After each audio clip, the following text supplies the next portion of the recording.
केशवनगर राज्य के एक छोटे से गांव हरियालीपुर में बूढ़ा अभिमन्यु अपनी बूढ़ी पत्नी राधा के साथ रहा करता था। अभिमन्यु जंगल से लकड़ियां काटकर बाजार में बेचा करता था। एक दिन अभिमन्यु कुल्हाड़ी लेकर अपने घर से बाहर निकलने ही वाला था कि तभी वो जोर जोर से खांसने लगा। अभिमन्यु को खांसते हुए देख अभिमन्यु की पत्नी राधा उससे बोली, आपके क्या हुआ? अरे पता नहीं राधा, कुछ दिनों से ये खांसी मुझे बहुत परेशान कर रही है। अगर आपने अपनी बीमारी का इलाज नहीं कराया तो ये और बढ़ जाएगी। भगवान न करे अगर आप ज्यादा बीमार पड़ गए तो फिर क्या होगा? अपनी पत्नी की बात सुनकर अभिमन्यु गहरी सोच में डूबता हुआ बोला, शायद तुम ठीक कह रही हो राधा। अब मुझे लकड़ियां काटने में भी समस्या होने लगी है और मैं जल्दी थक भी जाता हूं। लेकिन तुम चिंता मत करो, मैंने सुना है कि केशव नगर के महाराज बहुत दयालु हैं। जी, जैसा आपको सही लगे।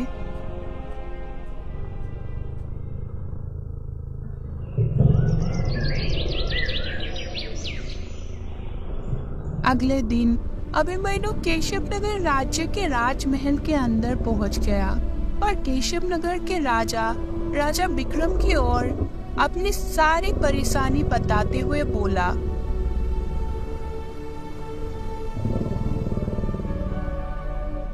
मेरी मदद कीजिए महाराज, मुझे अपनी बीमारी के इलाज करने के लिए कुछ धन की आवश्यकता है। मदद कीजिए महाराज। हम अपनी प्रजा को मुसीबत में नहीं देख सकते अभिमन्यु। ठीक है, हम तुम्हारी मदद जरूर करेंगे। इतना बोलकर राजा विक्रम ने 100 स्वर्ण मुद्राओं की एक पोटली अभिमन्यु को दे दी। जाओ और अपनी बीमारी का इलाज कराओ, जाओ। अभिमन्यु स्वर्ण मुद्राओं की थैली लेकर खुशी खुशी महल से बाहर 100 स्वर्ण मुद्राओं की थैली है जो राजा विक्रम ने मुझे दी है। मैं एक गरीब व्यक्ति हूँ और मेरे घर में सिर्फ और सिर्फ मैं और मेरी पत्नी है और हमारी कोई संतान भी नहीं है। देखो, मैं कुछ दिनों से बीमार चल रहा हूँ और बीमार होने की वजह से मैं कोई काम काज नहीं कर पा रहा हूँ। इसी कारण से मदद मांगने के लिए राजा विक्रम के पास गया था तो उन्होंने मुझे ये दिया।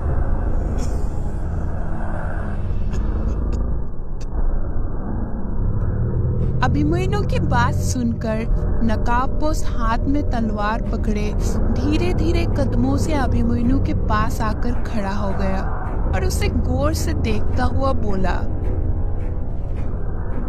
देखो, तुम जिस गांव में रहते हो मैं भी उसी गांव का वासी हूँ। फर्क बस इतना है कि मैं छिपकर चलते फिरते मुसाफिरों को लूट लिया करता हूँ। तुम कहना क्या चाहते हो? मैं तुम्हें एक शर्त पर नहीं लूटूंगा अगर तुम मुझे ये बता दो कि तुम और तुम्हारी पत्नी राधा कौन है और तुम दोनों कहां से आए हो। ये सुनकर अभिमन्यु बुरी तरह से चौंक पड़ा। तुम क्या बकवास क्या कर रहे हो? मैं और मेरी पत्नी राधा हरियालीपुर गांव के ही रहने वाले हैं। झूठ बोल रहे हो तुम। सच तो ये है कि कुछ साल पहले तक हरियालीपुर गांव के लोग तुम दोनों बूढ़े पति पत्नी को जानते भी नहीं थे, मगर अचानक से तुम दोनों वहां आकर रहने लगे। गांव वालों ने तुमसे बहुत पूछा लेकिन तुमने कभी नहीं बताया कि आखिर तुम दोनों कहां से आए। वो तो भला हो गांव के मुखिया का जिसने तुम्हें अपनी जमीन दान में दे दी। उसी जमीन पर बनी हुई झोपड़ी में तुम दोनों रह रहे हो।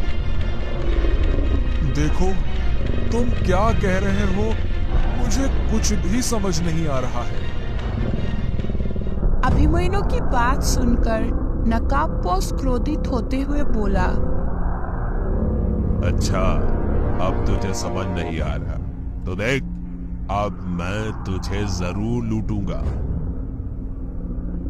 इतना बोलकर नकाबपोश ने स्वर्ण मुद्राओं की थैली अभिमन्यु से छीन ली और वहां से फरार हो गया। अभिमन्यु उदास होकर अपने घर लौट आया और अपनी पत्नी को सारी घटना बताते हुए बोला, अरे मैं क्या बताऊं राधा, उस डाकू की विचित्र बातें। अभिमन्यु सीधा जमींदार के घर पर पहुंच गया। बूढ़ा अभिमन्यु को देखकर जमींदार मुस्कुराते हुए बोला, क्या बात है अभिमन्यु, तुम इस वक्त और यहाँ मेरी हवेली में क्या कर रहे हो? जमींदार, हाथ जोड़ के निवेदन है, मुझे थोड़े से धन की आवश्यकता है। मैं बहुत जल्दी आपको लौटा दूंगा, बस आप दे दो। ठीक है अभिमन्यु, परंतु एक बात याद रखना, मैं कर्ज ब्याज सहित देता हूं। जब तुम्हारा कर्ज लौटाने का समय आएगा तब मैं अपना कर्ज ब्याज सहित लूंगा। जी जी जमींदार साहब, मुझे सब मंजूर है। पूरी बात तो सुन लो अभिमन्यु, अगर तुम मेरा कर्ज ब्याज सहित नहीं लौटा पाए तो मैं तुम्हारी झोपड़ी में कब्जा कर लूंगा और तुम दोनों पति पत्नी को धक्के देकर बाहर निकाल दूंगा। फिर झोपड़ी को बेचकर अपना कर्ज ब्याज सहित वसूल कर लूंगा। इतना बोलकर जमींदार ने कुछ धन अभिमन्यु को पकड़ा दिए। अभिमन्यु उस धन को लेकर घर पर आ गया और अपने इलाज एक वैद्य से कराने लगा। कुछ समय बाद अभिमन्यु बिल्कुल स्वस्थ हो गया। स्वस्थ होने के बाद अभिमन्यु की पत्नी राधा उससे बोली, अब आप पूरी तरह से स्वस्थ हो चुके हैं। हाँ, तुम सही कह रही हो राधा। अब मुझे पहले से ज्यादा मेहनत करनी होगी। मुझे जंगल में ज्यादा लकड़ियां काट कर बेचनी होगी, क्योंकि मुझे जमींदार का कर्ज भी चुकाना है। अभिमन्यु ने इतना कहा ही था कि तभी अचानक जमींदार एक व्यक्ति के साथ वहां पर आ पहुंचा और अभिमन्यु से बोला, मैं तुम्हें केवल 2 दिन का समय देता हूं। अभिमन्यु, मुझे मेरा धन ब्याज सहित वापस चाहिए। लेकिन जमींदार साहब, ये कैसी बात कर रहे हैं आप? आपने देखा तो है मैं कितना बीमार था और मैं अभी अभी तो स्वस्थ हुआ हूँ। मुझे कुछ समय और चाहिए। नहीं अभिमन्यु, 2 दिन के अंदर अगर तुमने मेरा धन ब्याज सहित वापस नहीं दिया तो वादे के मुताबिक मैं तुम्हें और तुम्हारी पत्नी को धक्के देकर इस झोपड़ी से बाहर निकाल दूंगा। और वैसे भी ये झोपड़ी भी तुम्हारी नहीं है, तो तुम्हें कोई अफसोस होना भी नहीं चाहिए। उस व्यक्ति की आवाज सुनकर अभिमन्यु चौंक पड़ा। मैंने तुम्हें पहचान लिया है। तुम तो वही हो ना जिसने मुझे जंगल में लूटा था जब मैं राजा विक्रम से 100 स्वर्ण मुद्राएं लेकर आ रहा था। बोलो। तुमने बिल्कुल सही पहचाना अभिमन्यु, मैं वही डाकू हूँ। जमींदार के कहने पर मैं लूटपाट करता हूँ। सच कहा जाए तो मैं और जमींदार दोनों बहुत अच्छे दोस्त हैं। क्या? ये गलत है जमींदार, ये बहुत गलत किया तुमने। जानता ये गलत है अभिमन्यु। अब मुझे पता लगा कि तुम राजा विक्रम से मदद मांगने के लिए गए हो। मैंने तभी रंगा को तुम्हारे पीछे लगा दिया। अगर मैं ऐसा नहीं करता तो तुम मुझसे कर्ज मांगने कैसे आते? और अगर मैं तुम्हें कर्ज नहीं देता तो इस झोपड़ी पर मैं कब्जा कैसे करता? आखिर झोपड़ी को हमसे छीन कर तुम्हें क्या मिलेगा जमींदार? तुम्हारे पास तो बहुत बड़ी हवेली है और बहुत सारा धन है, फिर तुम हमारे पीछे क्यों पड़े हुए हो? तुम इस बात से कोई लेना देना नहीं कि मुझे इस झोपड़ी को तुमसे छीनकर क्या मिलेगा। मुझे क्या मिलेगा ये मैं अच्छी तरह से जानता हूं। मेरे शब्दों को ध्यान से सुनो। मैं तुम्हें केवल 2 दिन का समय देता हूं। इतना बोलकर जमींदार उस व्यक्ति के साथ वहां से चला गया। जमींदार के जाते ही राधा फूट फूट कर रोने लगी। पता नहीं भगवान ने हमारी तकदीर में इतनी मुसीबत क्यों लिखी है। आखिर कब तक हम ऐसे जिंदगी बिताएंगे? मुझसे अब ये जिंदगी जिया नहीं जाता। आखिर कौन सा पाप हमने किया था जो आज ये सब देखना पड़ रहा है? धीरज रखो राधा, धीरज रखो। ऊपर वाला है हमारे साथ, एक दिन सब ठीक कर देगा। हाँ, आप सही बोल रहे हैं। धीरज रखने के अलावा और हम कर भी क्या सकते हैं?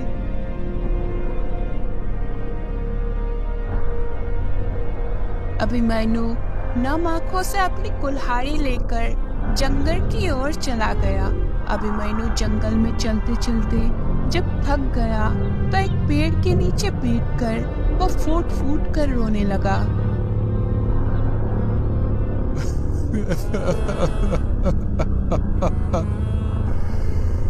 अरे मैं 2 दिन में जमींदार का धन कैसे वापस करूंगा भगवान? ये क्या हो रहा है? अगर मैंने उसे धन नहीं दिया तो वो मुझसे रहने का ठिकाना भी छीन लेगा। फिर हम कहाँ जाएंगे? कहाँ जाएंगे? कहाँ जाएंगे?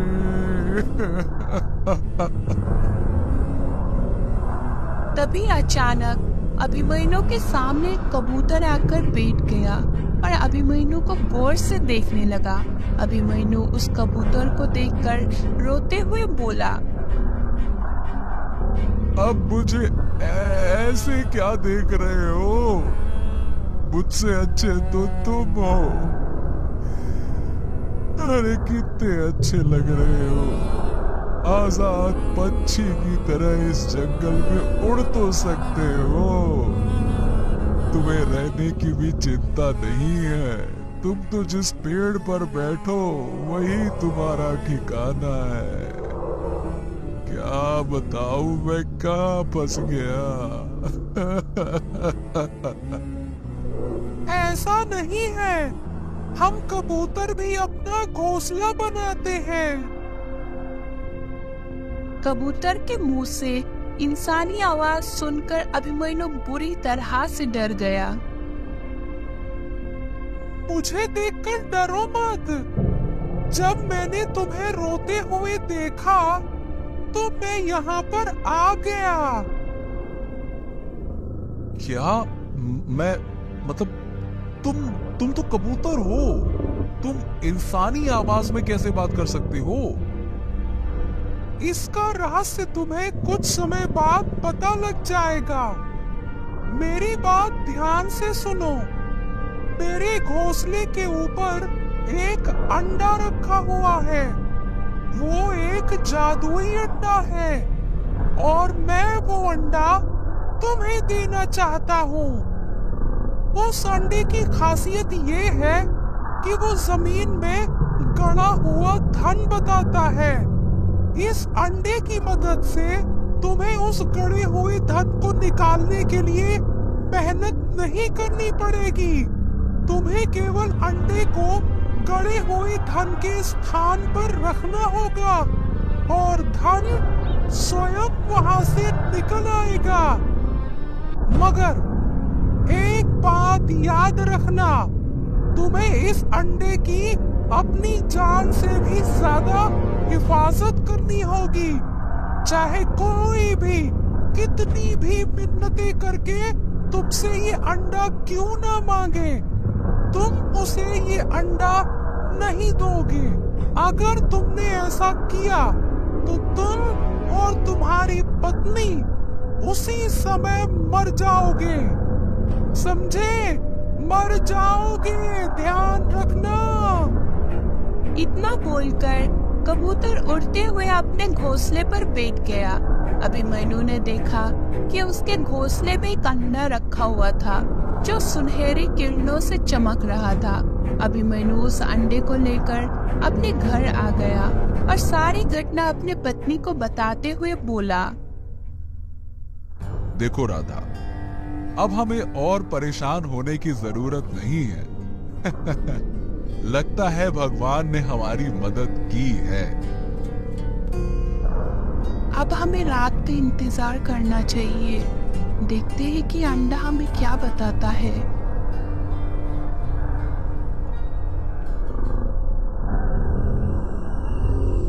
रात के समय अभिमन्यु ने सुनहरे रंग की किरणों से चमकने वाली जादुई अंडे को निकाल लिया।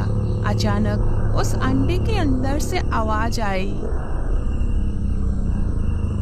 जिस स्थान पर तुम बैठे हो वहां पर बहुत पुराने राजा का धन गड़ा हुआ है। अभिमन्यु तुरंत उस स्थान से उठ गया और उसने अंडा उसी स्थान पर रख दिया। अगले पल वहां पर स्वर्ण मुद्राओं का ढेर लग गया। अभिमन्यु खुशी से चीखता हुआ अपनी पत्नी राधा से बोला, हाँ, क्या देखा देखा राधा, ये उस जादुई कबूतर ने बिल्कुल सही कहा था। इस अंडे ने हमें बताया कि धन कहाँ गड़ा हुआ है। और जैसे ही मैंने इस अंडे को उस स्थान पे रखा, अरे धन तो अपने आप निकल आया। देखो राधा। और मुझे लगता है कि जमींदार इस बात को जानता था कि मुखिया के घर में किसी पुराने राजा का धन गड़ा हुआ है, इसीलिए वो हमसे झोपड़ी छीनना चाहता था। हाँ, तुम सही कहती हो राधा। अब मैं उस जमींदार का कर्ज ब्याज सहित उसके मुंह पर मार दूंगा। बड़ा आया कहीं का जमींदार।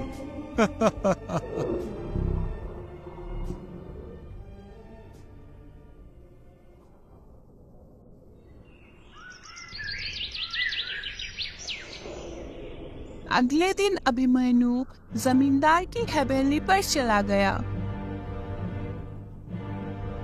और उसे धन पकड़ाते हुए बोला, अरे ओ जमींदार साहब, ये लो तुम्हारा धन और ब्याज दोनों मैंने वापस कर दिया, रखो। लेकिन तुम्हारे पास इतना सारा धन आया कहां से?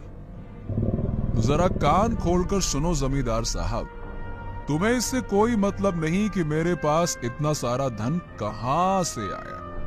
जो कर्जा मैंने तुमसे लिया था वो मैंने तुम्हें वापस लौटा दिया। बस बात खत्म। इतना बोलकर अभिमन्यु वहां से चला गया। तभी वहां पर जमींदार का साथी डाकू रंगा आ पहुंचा। रंगा ने खजाने होने की बात से इनकार कर दिया और उसके कुछ कहने के बाद मुखिया ने अभिमन्यु को झोपड़ी दान में दे दी और स्वर्ग सिधार गए।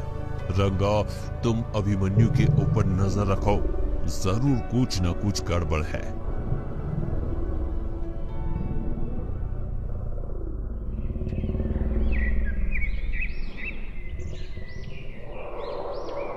उस दिन से रंगा अभिमन्यु पर नजर रखने लगा। अभिमन्यु कुछ दिनों में अपने गांव का सबसे धनवान व्यक्ति बन गया। वो गांव के सभी गरीब व्यक्तियों की हाथ खोलकर मदद करने लगा। एक दिन रंगा ने अभिमन्यु के हाथ में रात के समय वो चमकदार सुनहरा अंडा देख लिया। रंगा आश्चर्य से अपने आप से बोला, ये तो देखने में एक चमत्कारी अंडा लगता है। मुझे तुरंत जमींदार को इस बात की सूचना देनी चाहिए। रंगा तुरंत जमींदार के पास जाकर उसे सारी घटना बताने लगा। वो जरूर कोई जादुई अंडा होगा और उसने शायद उस जादुई अंडे के सहारे झोपड़ी में गड़ा हुआ धन निकाला है।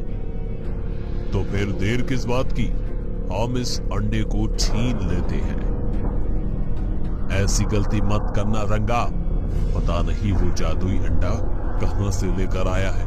देखो, हमारे हाथों से झोपड़ी में गड़ा हुआ धन तो निकल गया, लेकिन मैं अभिमन्यु को भी सुखी नहीं रहने दूंगा।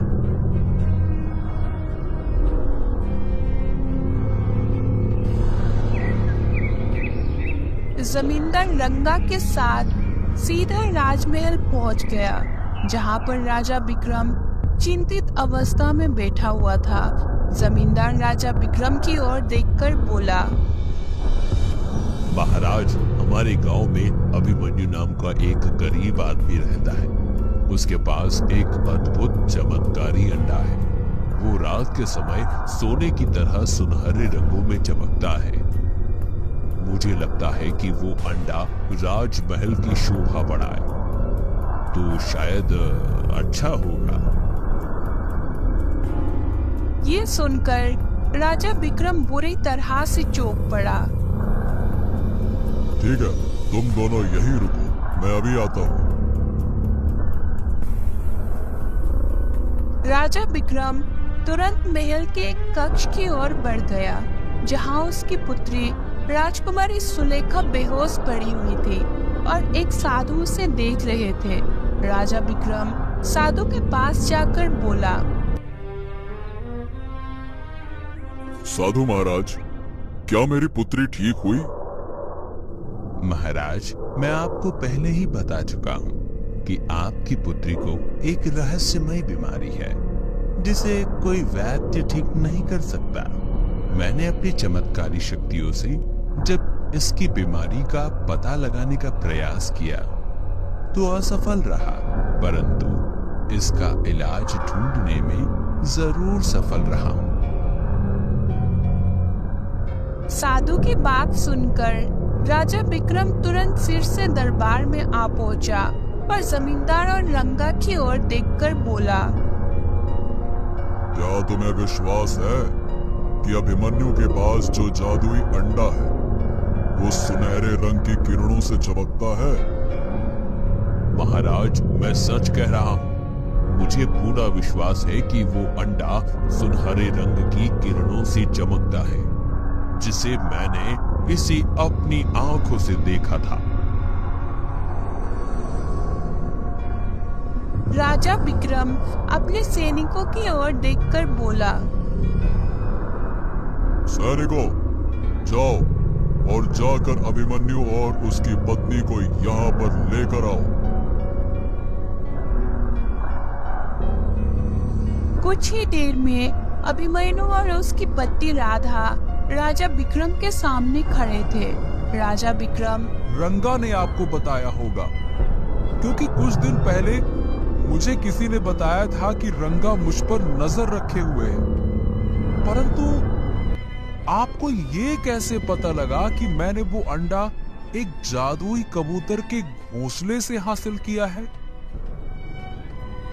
वो सब जानना तुम्हारे लिए जरूरी नहीं है। चलो, मैं तुम्हें आदेश देता हूँ कि वो अंडा मेरे हवाले कर दो। क्षमा करें महाराज, जिस जादुई कबूतर ने मुझे वो अंडा दिया है, उसने मुझसे स्पष्ट रूप से कहा था कि किसी भी हालत में वो अंडा किसी को भी ना दूं, चाहे कोई कितनी ही मिन्नतें कर ले, ये अंडा नहीं दे सकता मैं। बकवास बंद करो।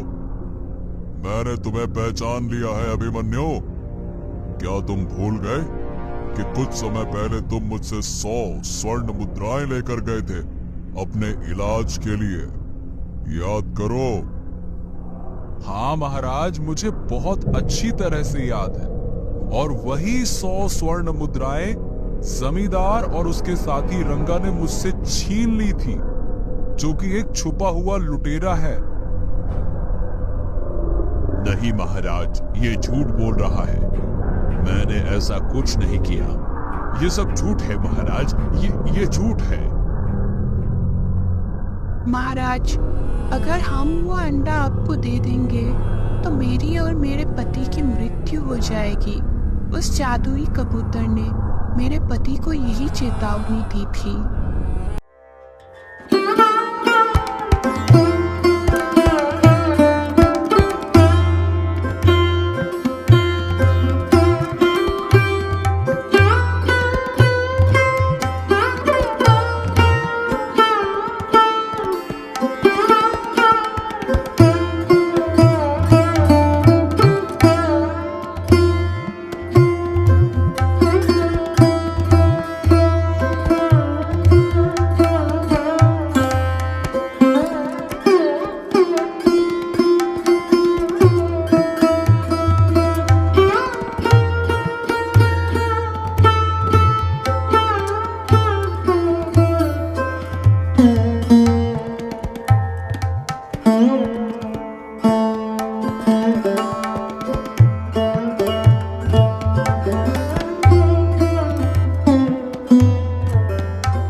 अचानक वो कबूतर रंग बिरंगी किरणों के साथ एक सुंदर राजकुमार में परिवर्तित हो गया। ये देखकर राजा विक्रम आश्चर्यचकित होकर बोला, कौन हो तुम? राजा विक्रम ने इतना कहा ही था कि तभी साधु महाराज, मेरी तो कोई संतान ही नहीं है। नहीं, तुम कोई गरीब नहीं हो, बल्कि नदियापुर राज्य के राजा अभिमन्यु हो। कुछ वर्षों पहले तुम बहुत ही घमंडी थे और तुम्हारी पत्नी भी, यहाँ तक कि तुम्हारा पुत्र राजकुमार अशोक भी एक बहुत ही घमंडी राजकुमार था, जो कि इस समय तुम्हारे सामने खड़ा है। तुम्हारे अत्याचार से प्रजा तुमसे बहुत दुखी थी। जब मैंने तुम्हें अत्याचार करने के लिए मना किया तो तुमने साफ इनकार कर दिया। क्रोधवश आकर मैंने तुम्हें श्राप दे दिया और तुम दोनों एक बूढ़े और बूढ़ी में परिवर्तित हो गए और अपनी याददाश्त भूलकर हरियालीपुर गांव में बस गए। मैंने तुम्हारे पुत्र राजकुमार को भी एक कबूतर में परिवर्तित कर दिया। राजकुमार मेरे सामने बहुत रोया। मुझे राजकुमार पर तरस आ गया। मैंने राजकुमार को एक जादुई अंडा दिया और उसके कान में कहा कि कुछ समय बाद एक बूढ़ा तुम्हें मिलेगा। तुम इस अंडे को उसको दे देना। वो बूढ़ा तुम्हारा पिता होगा और ऐसा ही हुआ। अगर तुम राजा विक्रम को अंडा देने से मना कर देते तो तुम जीवन भर श्रापित रहते और तुम्हारा पुत्र कबूतर के रूप में ही रहता। मगर तुमने और तुम्हारी पत्नी ने अपनी जान की परवाह किए बगैर वो अंडा राजा विक्रम को दे दिया, जिसकी वजह से उनकी पुत्री की जान बच सकती है।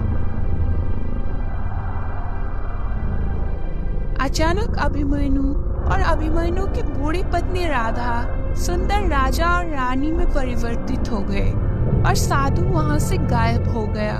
राजकुमार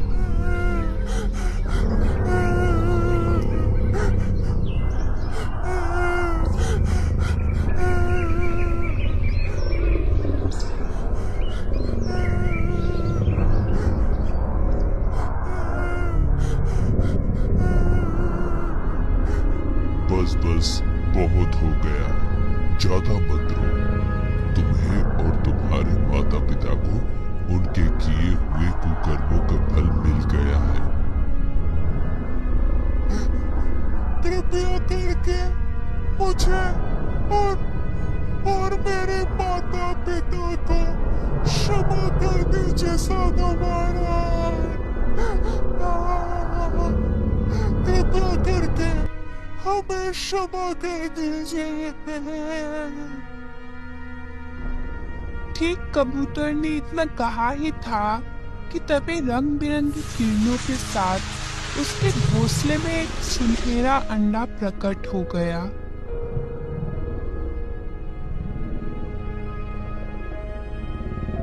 तुम्हें इस जादुई अंडे की हिफाजत करनी है।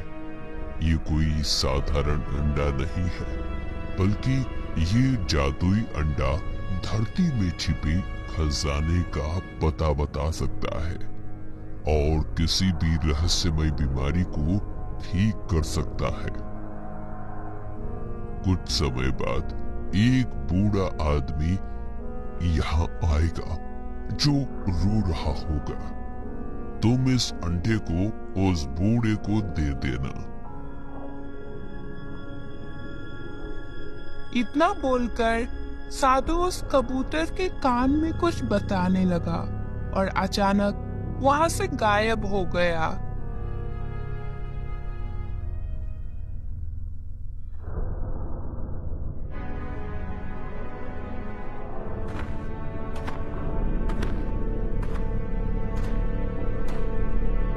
अरे ये क्या, खाने का समय हो गया और महारानी अभी तक आई नहीं। अरे उनकी तबीयत तो ठीक है ना? अरे क्या हुआ पिताजी, आप बड़े चिंतित लग रहे हैं, कोई बात है क्या?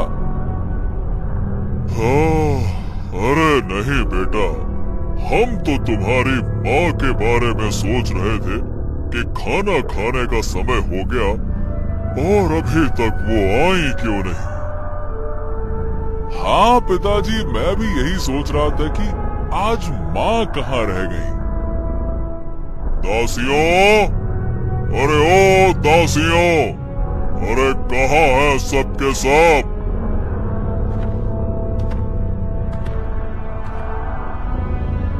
जी महाराज।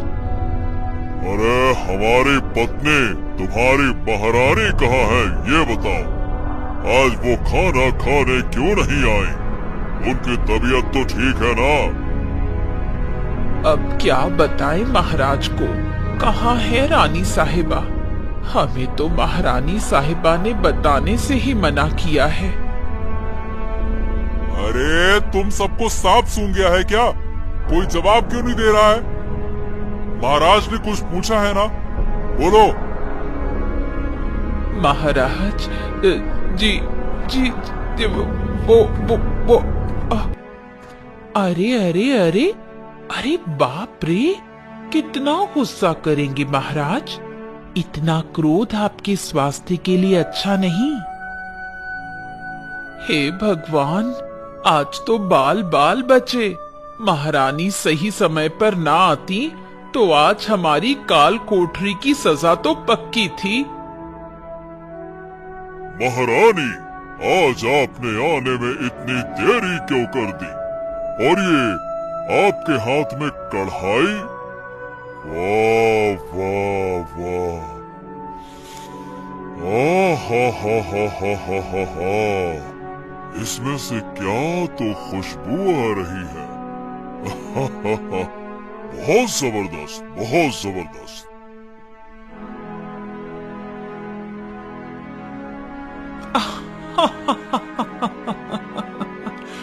आप तो सिर्फ खुशबू से ही पेट भर लीजिए। ये मैंने मेरे लाडले के लिए बनाया है।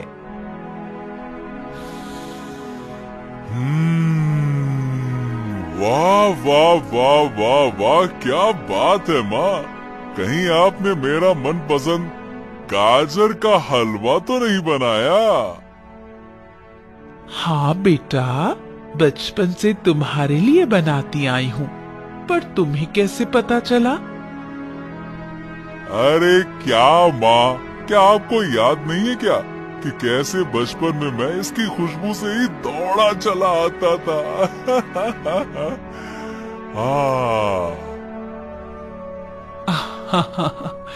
हाँ बेटा, याद है। वो पल मैं कैसे भूल सकती हूँ। परंतु महारानी, आपने इतनी तकलीफ क्यों उठाई? आप हमारे शाही रसोइयों को कह देती, वो आपके लिए बेहतरीन हलवा बना देता। हाँ माँ, आप मेरे लिए इतना कष्ट मत किया कीजिए। अरे बेटा, कष्ट कैसा? मुझे तो ये सब करके खुशी मिलती है। अरे बस बस महारानी, अपने इन लाडले साहब को इतना भी मत बिगाड़िए कि आने वाली आपकी बहू को तकलीफ हो जाए। क्यों? उसे तकलीफ क्यों होगी भला? मैं तो उससे भी उतना ही स्नेह करूंगी जितना अपने लाडले से करती हूँ। आखिर वो भी तो मेरे लाडले की लाडली होगी।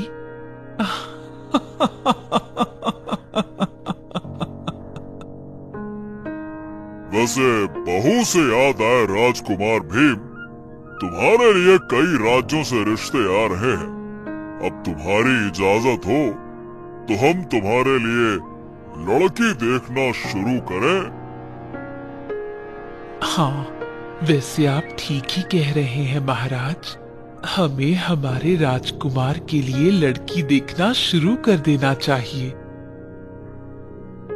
अरे नहीं नहीं नहीं नहीं नहीं, इतनी भी क्या जल्दी है? अभी तो काफी वक्त बचा है मेरी शादी के लिए, और कई सालों बाद सोचेंगे। अभी तो मैं ठीक से जवान भी नहीं हुआ। अरे अरे, ठीक से जवान नहीं हुए का क्या मतलब है? तुम्हारा अस्त्र शस्त्र का प्रशिक्षण चल रहा है। तुम एक योग्य राजकुमार हो, हैं? कुछ सालों के बाद, यानी कि कब? देखो, अब तुम बड़े हो गए हो, तुम युद्ध नीति भी सीख गए हो, शस्त्र अस्त्र का ज्ञान भी हो गया है। अब नहीं तो कब? बोलो।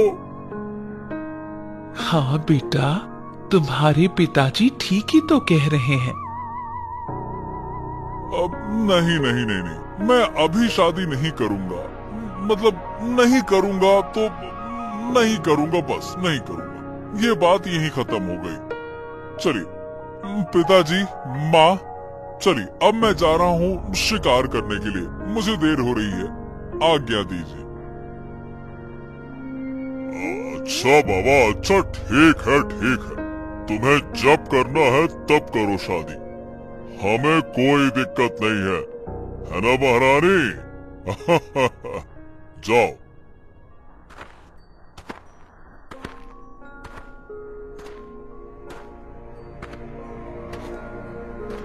अरे तुम क्यों आ रहे हो हमारे साथ? आज हम अकेले ही जाएंगे शिकार करने। अरे नहीं नहीं नहीं राजकुमार, हम आपको आर करने। हम उनके साथ जा रहे थे तो राजकुमार ने हमें रोक लिया और कहने लगे आज हमें अकेले ही जाना है शिकार करने। क्या बात कर रहे हो? क्या वो चले गए? क्या तुमने राजकुमार को रोका नहीं? हाँ महाराज, हमने उन्हें महल के बाहर रोक लिया है। महाराज, राजकुमार को अकेले मत जाने दिया कीजिए शिकार करने। जंगल में जंगली जानवर होते हैं, कहीं कुछ हो गया तो। आपने क्यों राजकुमार के सामने उनकी शादी की बात कही? देखा, अब राजकुमार नाराज हो गए ना। अब जाओ और उनके साथ सैनिक भेज दो।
बस नक्शा ही साथ में है या फिर पढ़ना भी आता है तुम्हें? क्यों?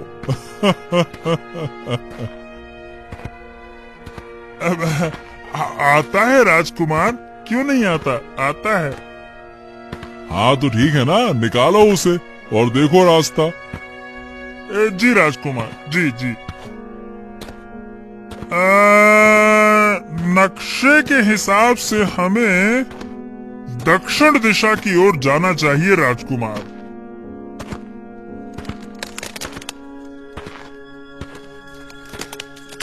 रुको रुको रुको रुको, क्या आप सभी को कोई आवाज सुनाई दी? जी राजकुमार। कुछ तो है वहाँ पे, कुछ तो है। कौन है वहाँ? सामने आओ।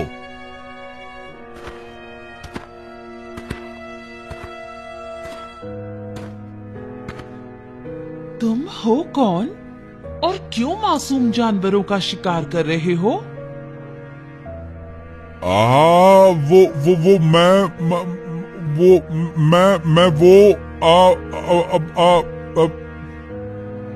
क्या हुआ? मुंह में जुबान नहीं है? जल्दी जवाब दो। बाप रे, पहली बार राजकुमार को किसी से इतना डरते हुए देखा है। हाँ, इतना तो राजकुमार किसी से नहीं डरते। अरे यहाँ तक के राजा विष्णु सिंह से भी नहीं, मतलब महाराज से भी नहीं। लेकिन राजकुमार की बोलती क्यों बंद हो गई? अरे अकल के अंधे, तू बेवकूफ का बेवकूफ ही रहेगा। अच्छा, तू बड़ा समझदार है घोचू कहीं का, है? हाँ तो मैं हूँ, घोचू नहीं, समझदार। हाँ, इतना समझदार है फिर भी सैनिक का सैनिक रह गया। बड़ा आया समझदार।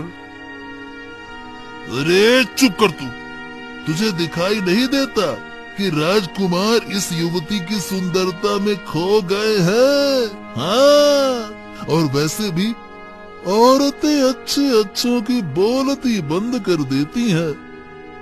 इससे हमारे राजकुमार भी नहीं बच सकते? आखिरकार है तो वो भी मर्द ही ना।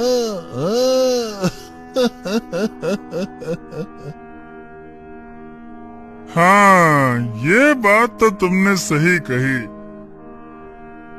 राजकुमार, राजकुमार! वो हाँ, ये युवती आपसे कुछ पूछ रही है राजकुमार। अब मैं राजकुमार भीम हूँ। तो क्या हुआ? अगर तुम राजकुमार हो, इसका मतलब ये नहीं कि तुम अपने शौक के लिए मासूम जानवरों की जान लो। ये यहाँ का न्याय है। हाँ, बिल्कुल सही कहा तुमने। तो लौट जाओ और इन जंगल के जानवरों को छोड़ दो। वापस मत आना, नहीं तो मुझसे बुरा कोई नहीं होगा। हाँ ठीक है, जैसा आप कहें सुंदरी, बिल्कुल ऐसा ही करना चाहिए। क्या कहा तुमने? कुछ नहीं। चलो, अब मैं चलता हूँ, मुझे माफ करना, मैं निकलता हूँ।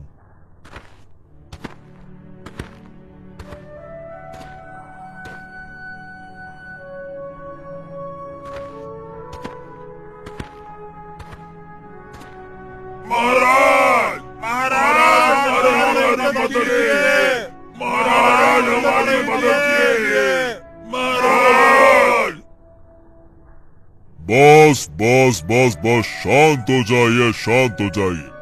क्या बात है? हमें शांति से अपनी समस्या बताइए। हमारे खेतों में पानी की एक बूंद भी नहीं है।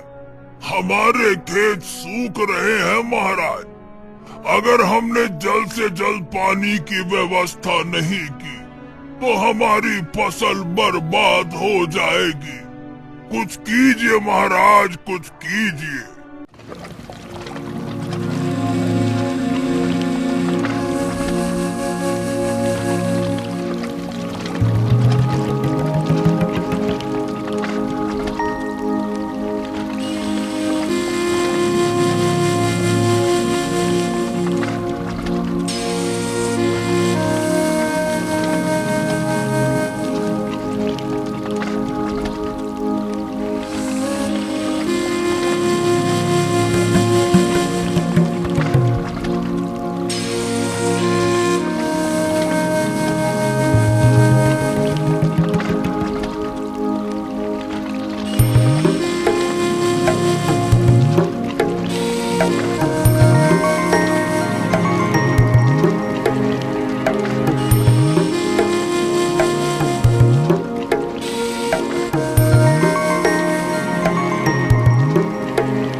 हम सब कुछ साफ साफ देख सकते हैं। तो बताओ, कौन है वो कन्या? बताओ। अब क्या बताऊं पिताजी, मुझे नहीं पता कौन थी वो। कल जब मैं शिकार करने के लिए गया था तो मैंने उसे जंगल में देखा था, बस। तो ये बात है। तो तुम जाकर उस लड़की को ढूंढते क्यों नहीं हो? हाँ? अब लेकिन पिताजी, मुझे इस बात का डर है कि अगर वो राजकुमारी नहीं हुई तो मैं उनसे विवाह नहीं कर पाऊंगा। राजकुमार, ये तुम्हारा फैसला है। तुम जिससे प्रेम कर सकते हो उससे विवाह कर सकते हो, अब भले ही फिर वो कोई साधारण कन्या ही क्यों ना हो। हाँ? हाँ, जाओ मेरे पुत्र, जाओ, ढूंढो उसे, जाओ।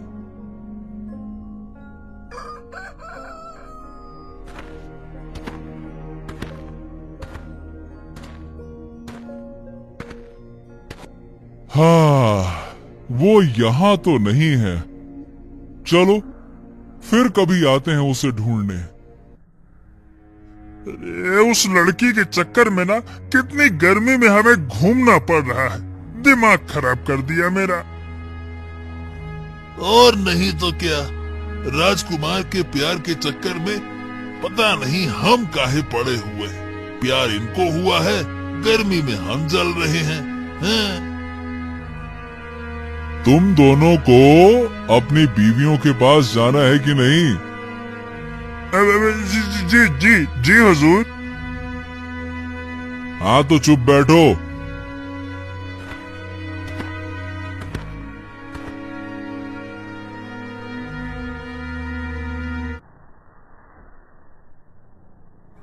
दुखी मन से वो अपने राजमहल के कमरे में लौट आते हैं। अगले 3 दिनों तक राजकुमार राज दरबार में नहीं गए। तब महाराज ने अपने मंत्री से पूछा, मंत्री जी, राजकुमार दरबार में क्यों नहीं आ रहे हैं? क्या उनकी तबीयत ठीक नहीं? महाराज, मैंने पता किया था, राजकुमार की तबीयत बिल्कुल ठीक है, परंतु वो बहुत उदास हैं और वो राज दरबार में नहीं आना चाहते हैं। राजकुमार को खबर देकर राज दरबार में बुलाया जाए। मैं जानना चाहता हूँ कि राजकुमार की उदासी का क्या कारण है। फिर मंत्री जी ने खबर भेजकर राजकुमार को राज दरबार में बुलाया। उसके बाद महाराज राजकुमार से बोले, राजकुमार, तुम राज दरबार में क्यों नहीं आ रहे हो? मैंने सुना है कि तुम बहुत उदास हो। तुम्हारी उदासी का कारण क्या है, हमें बताओ। महाराज, आपको याद है ना काया? हाँ, उसे तो हमने राजबाग संभालने का कार्य दिया था। वो तो अपना काम बहुत अच्छी तरह से कर रही है। तुम्हें उससे कोई शिकायत है तो बताओ, उसे दंडित किया जाएगा। नहीं महाराज, मुझे उससे कोई शिकायत नहीं है, बल्कि मुझे वो बहुत पसंद है। मैंने तो उसे विवाह का प्रस्ताव दिया था, परंतु उसने मेरा विवाह प्रस्ताव ठुकरा दिया और इसी कारण मैं बहुत दुखी हूँ महाराज। विवाह प्रस्ताव ठुकरा दिया, वो भी राजकुमार सिद्धार्थ का? परंतु क्यों? तुमने उसका कारण जानने का प्रयास नहीं किया? किया था महाराज, बहुत प्रयत्न किया था, परंतु उसने मुझे कोई भी कारण बताने से मना कर दिया।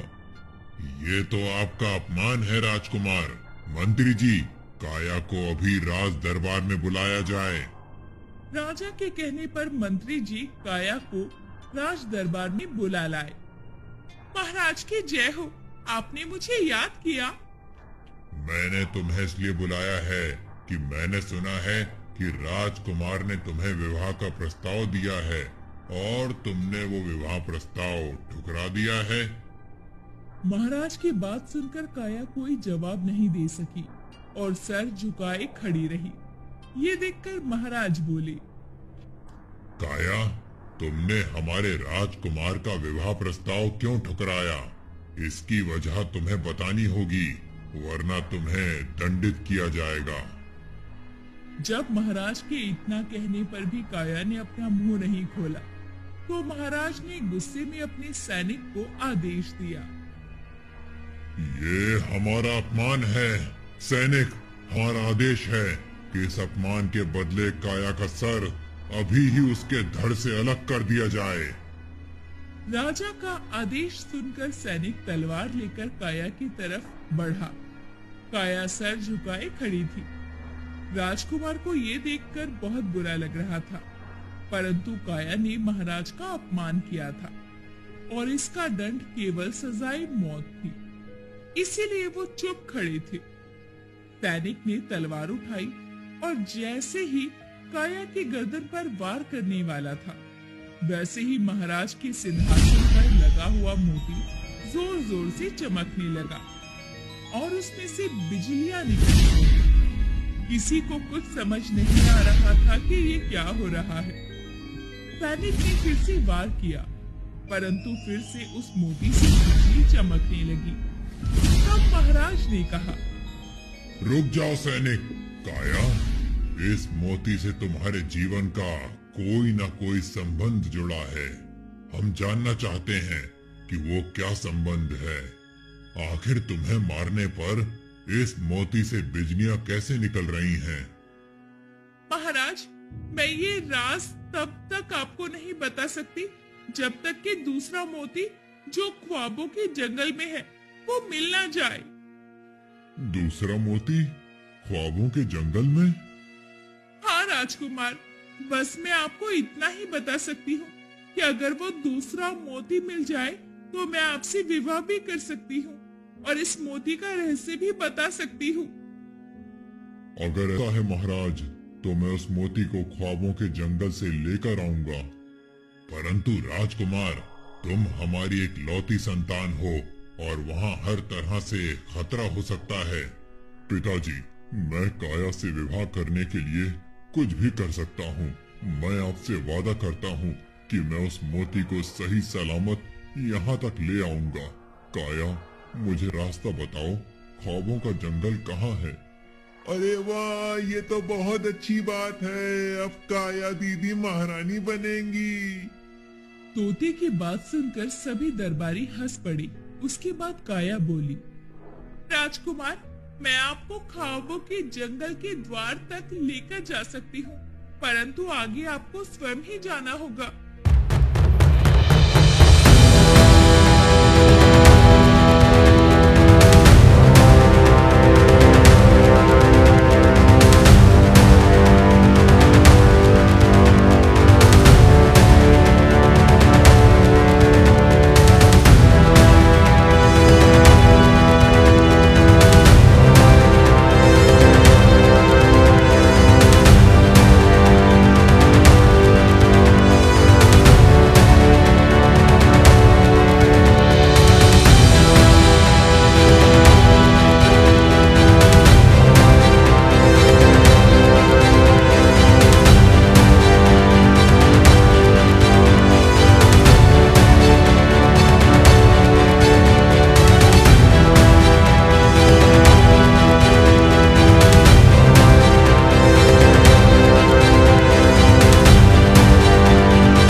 तुम सही कह रहे हो।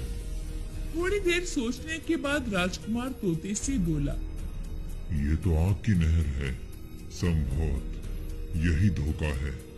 ऐसा कहकर राजकुमार ने आग की नहर में पैर रख दिया।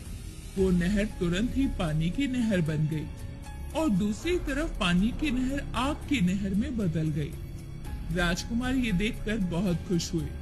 वो पानी के ऊपर चलते हुए दूसरी तरफ पहुंच गए।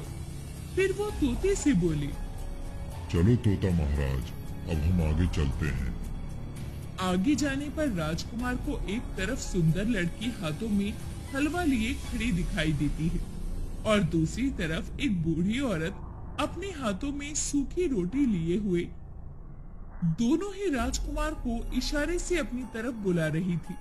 ये देखकर तोता फिर से बोला, राजकुमार, इसमें एक ही असली है और दूसरा तो धोखा है। हाँ तोते, जरूर, ये बूढ़ी औरत ही असली है और ये खूबसूरत लड़की धोखा। ऐसा कहकर राजकुमार बूढ़ी औरत की तरफ चले गए और उसके हाथों से रोटी खा ली। रोटी खाते ही वो बूढ़ी औरत एक जवान और खूबसूरत औरत में बदल गई और दूसरी जवान औरत गायब हो गई। फिर वो औरत राजकुमार से बोली, चाहिए राजकुमार, दूसरे मोती का रास्ता यहाँ से है। इस तरह राजकुमार आगे बढ़े। कुछ दूर चलने के बाद राजकुमार एक कक्ष में पहुंचे। उन्होंने देखा कि कक्ष के एक तरफ चमकता हुआ सफेद मोती रखा हुआ था और दूसरी तरफ साधारण पत्थर। राजकुमार समझ गए कि इसमें भी एक असली और दूसरा धोखा है। राजकुमार साधारण पत्थर की तरफ गए, उसे अपने हाथों में उठा लिया। जैसे ही राजकुमार ने वो पत्थर अपने हाथों में उठाया, मोती गायब हो गया और वो साधारण पत्थर चमकते हुए मोती में बदल गया।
मेरी बात समझकर ऋषि ने मेरी जान एक मोती में कैद कर दी और उस मोती को एक पेड़ के नीचे सुरक्षित रख दिया, परंतु तुम वो मोती उठाकर ले गए, इसीलिए मुझे राजमहल जाना पड़ा। उस मोती में ही मेरी जान है, इसीलिए जब वो सैनिक मुझ पर वार कर रहा था तो उस मोती से बिजली निकल रही थी।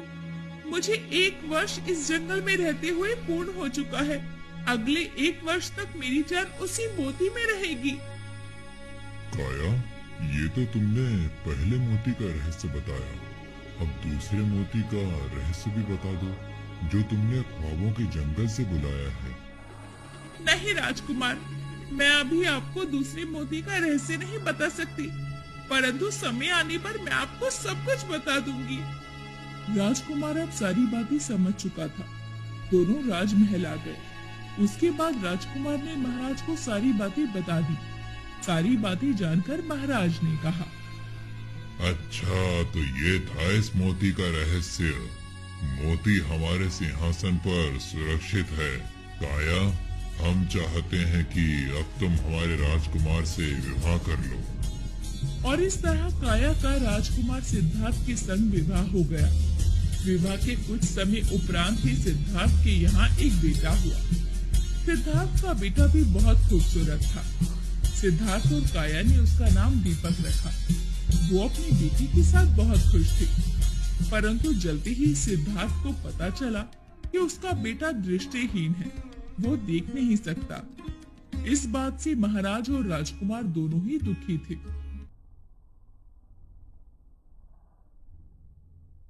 एक पहाड़ी के पीछे पहुंचते हैं, तभी उन्हें एक द्वार नजर आता है। काया राजकुमार से कहती है, राजकुमार, यही ख्वाबों के जंगल का द्वार है, मैं इससे आगे नहीं जा सकती। कोई बात नहीं काया, तुम यहीं मेरा इंतजार करना, मैं मोती लेकर जल्दी ही वापस आऊंगा। अच्छा, मैं चलता हूँ। रुको राजकुमार, एक बात ध्यान रखना कि ख्वाबों के जंगल में हर चीज सच्ची नहीं है। वहाँ तुम्हें हर कदम पर दो चीजें मिलेंगी, एक सच्ची होगी और एक धोखा होगी। तुम्हें सच्चाई को पहचानना होगा। और हाँ, आप मेरी तोते को अपने साथ ले जाइए, ये आपकी मदद करेगा। राजकुमार तोते को लेकर ख्वाबों के जंगल के द्वार के अंदर घुस जाता है। अंदर का दृश्य बहुत ही खूबसूरत था। वहाँ बहुत तरह तरह के फूल लगे हुए थे। इतने सारे झरने भी बह रहे थे। राजकुमार ने आगे बढ़कर एक झरने के नीचे हाथ लगाया। हाथ लगाते ही वो झरना गायब हो गया। तब तोता बोला, राजकुमार भूल गए आप, काया दीदी ने आपको बताया था कि ये ख्वाबों का जंगल है, यहाँ हर चीज सच्ची नहीं होती है। हाँ तोते, तुमने सही कहा। चलो हम आगे चलते हैं। थोड़ा आगे जाने के बाद राजकुमार को दो नहरें दिखाई दी, एक आग की, दूसरी पानी की। उन दोनों नहरों को देखकर राजकुमार तोते से बोला, तोता महाराज, इन दोनों नहरों में एक नहर सच्ची है और दूसरी धोखेबाज, परंतु कौन सी नहर सच्ची होगी ये समझ नहीं आ रहा। राजकुमार, ये तो आपको ही समझना होगा। हाँ तोते, तुम सही कह रहे हो। थोड़ी देर सोचने के बाद राजकुमार तोते से बोला, ये तो आग की नहर है, संभवत यही धोखा है। ऐसा कहकर राजकुमार ने आग की नहर में पैर रख दिया। वो नहर तुरंत ही पानी की नहर बन गई और दूसरी तरफ पानी की नहर आग की नहर में बदल गई। राजकुमार ये देखकर बहुत खुश हुए। वो पानी के ऊपर चलते हुए दूसरी तरफ पहुंच गए। फिर वो तोते से बोली, चलो तोता महाराज, अब हम आगे चलते हैं।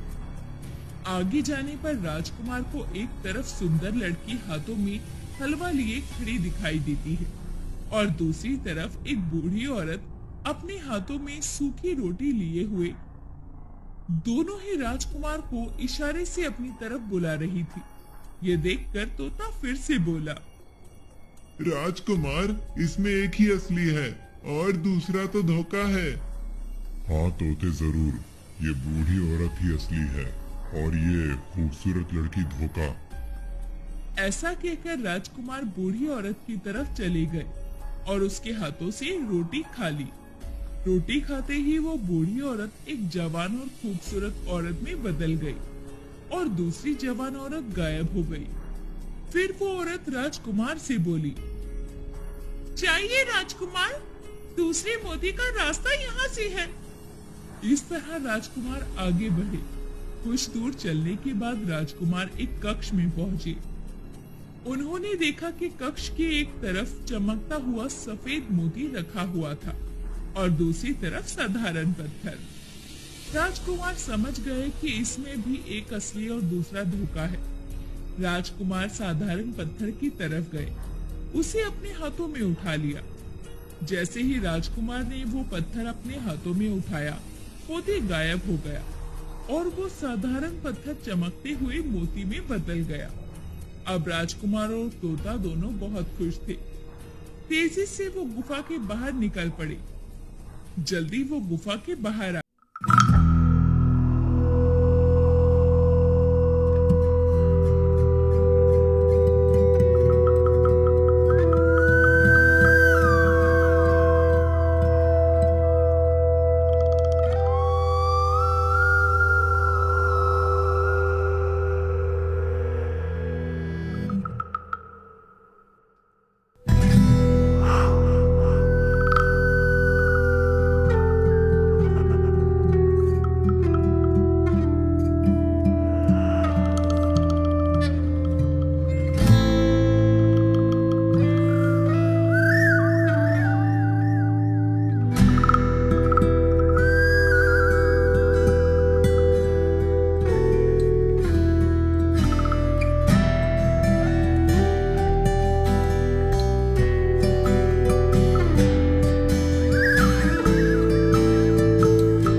अच्छा, तो ये था इस मोती का रहस्य।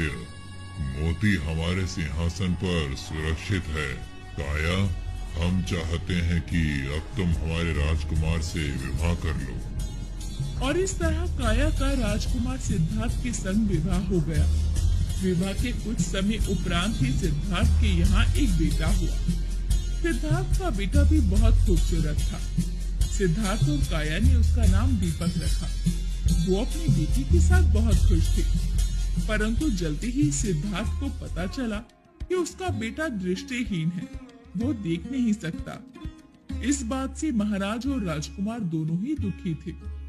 अब राजकुमार नाराज हो गए ना? अब जाओ और उनके साथ सैनिक भेज दो। ठीक है महारानी, हम अभी जाते हैं। राजकुमार, राजकुमार, राजकुमार, आप क्यों जिद कर रहे हैं? जंगल में अकेले शिकार करने जाना ठीक नहीं होता। वहाँ पे जंगली जानवर होते हैं। अगर आपको कहीं कुछ हो गया तो फिर? अरे पर पिताजी, मैं आज अकेले जाना चाहता हूँ। अगर आपको शिकार करने जाना है तो सैनिकों को साथ लेकर जाना होगा। ये हमारा आदेश है।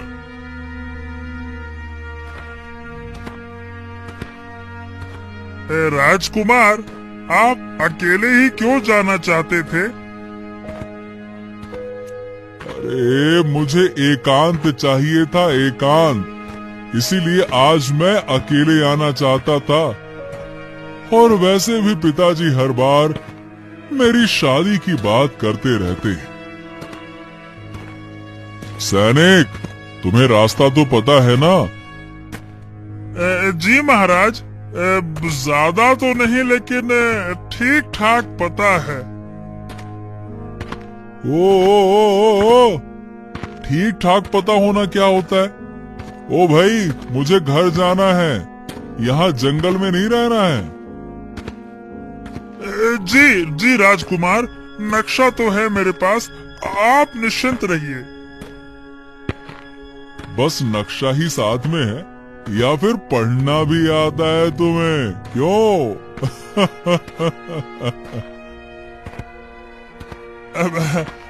आता है राजकुमार, क्यों नहीं आता? आता है। हाँ तो ठीक है ना, निकालो उसे और देखो रास्ता। जी राजकुमार, जी। नक्शे के हिसाब से हमें दक्षिण दिशा की ओर जाना चाहिए राजकुमार।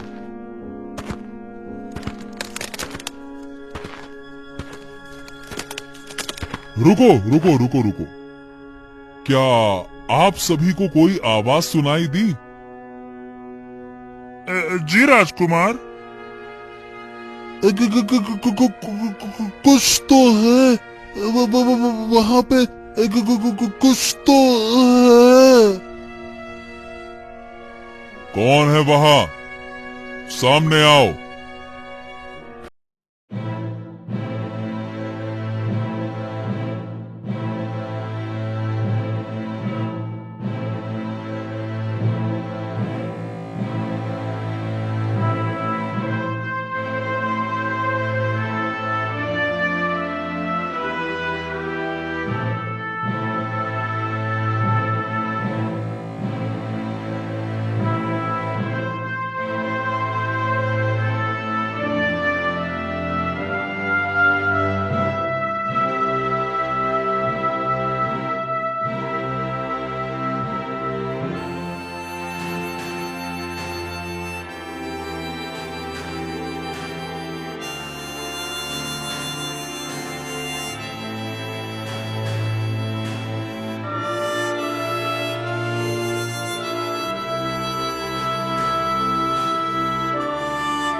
कि राजकुमार ने तुम्हें विवाह का प्रस्ताव दिया है और तुमने वो विवाह प्रस्ताव ठुकरा दिया है। महाराज की बात सुनकर काया कोई जवाब नहीं दे सकी और सर झुकाए खड़ी रही। ये देखकर महाराज बोले, काया, तुमने हमारे राजकुमार का विवाह प्रस्ताव क्यों ठुकराया? इसकी वजह तुम्हें बतानी होगी, वरना तुम्हें दंडित किया जाएगा। जब महाराज के इतना कहने पर भी काया ने अपना मुंह नहीं खोला, तो महाराज ने गुस्से में अपने सैनिक को आदेश दिया, ये हमारा अपमान है। सैनिक, हमारा आदेश है कि इस अपमान के बदले काया का सर अभी ही उसके धड़ से अलग कर दिया जाए। राजा का आदेश सुनकर सैनिक तलवार लेकर काया की तरफ बढ़ा। काया सर झुकाए खड़ी थी। राजकुमार को ये देखकर बहुत बुरा लग रहा था, परंतु काया ने महाराज का अपमान किया था और इसका दंड केवल सजाए मौत थी, इसीलिए वो चुप खड़े थे। सैनिक ने तलवार उठाई और जैसे ही काया की गर्दन पर वार करने वाला था, वैसे ही महाराज के सिंहासन पर लगा हुआ मोती जोर जोर से चमकने लगा और उसमें से बिजलियां निकली। किसी को कुछ समझ नहीं आ रहा था कि ये क्या हो रहा है। सैनिक ने फिर से वार किया, परंतु फिर से उस मोती से बिजली चमकने लगी। तब महाराज ने कहा,